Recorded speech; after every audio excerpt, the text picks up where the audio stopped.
Guys, good morning. Welcome back sa ating munting channel guys, no? Tagal-tagal din tayong nawala sa vlogging. Gawa ng nag-upgrade tayo ng camera. Tsaka na-busy na rin sa trabaho.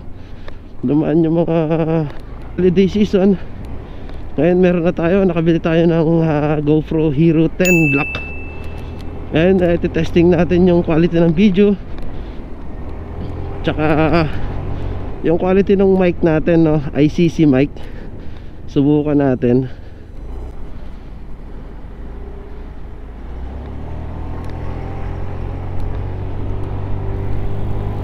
Naka resolution natin pang motovlog lang talaga, 1080 60 fps. Tsaka naka super view tayo. Para sa sinubukan ko kahapon naka 1080, yung cellphone natin medyo mumurahin lang, 1080 120 fps. Naghahang, nagpe-play siya, kaso nga lang naghahang talaga siya pagdating na sa sa gitna. Talagang hindi niya kayang tapusin yung video na naka-play pagdating sa cellphone.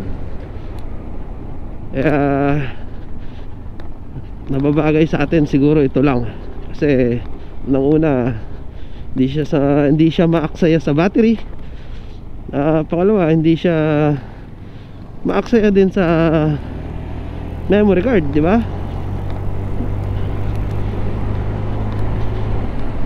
Malit lang yung kinakain niya, hindi katulad ng mga 4K, 5K. Tsaka yung stabilizer niya guys, naka-boost tayo. Sinubukan natin kung ano yung magiging kung may alog. Kayo na bahalang humusga. Tsaka naka-close visor tayo.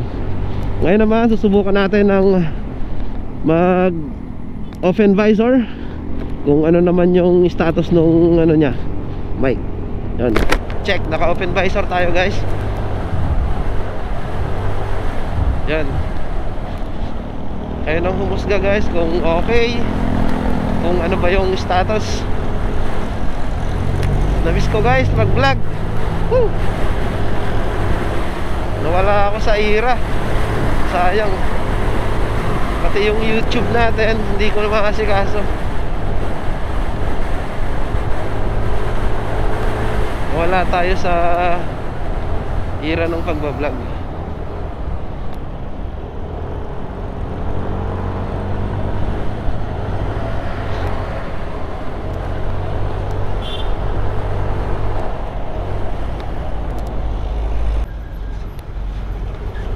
Pero ganun pa man, at least ito, nakabalik na tayo. Nandito na ulit tayo. Kahit paunti-unti mag-upload tayo YouTube, Facebook, mga reels lang. Gawa tayo ng mga magagandang video. Lalabas tayo. So yun guys, yan, na-check nyo na rin naman yung stabilization, kung gaano kaganda yung alog niya. Nakita nyo naman yung daan, medyo okay naman yung daan. Pero mas maganda sana kung rough road yung dinaanan natin, no? Yung quality ng sounds ng ICC, shoutout sa ICC, baka naman. So yun guys, hanggang dito na lang tayo guys. Malapit na tayo sa ating mapupuntahan. Peace out!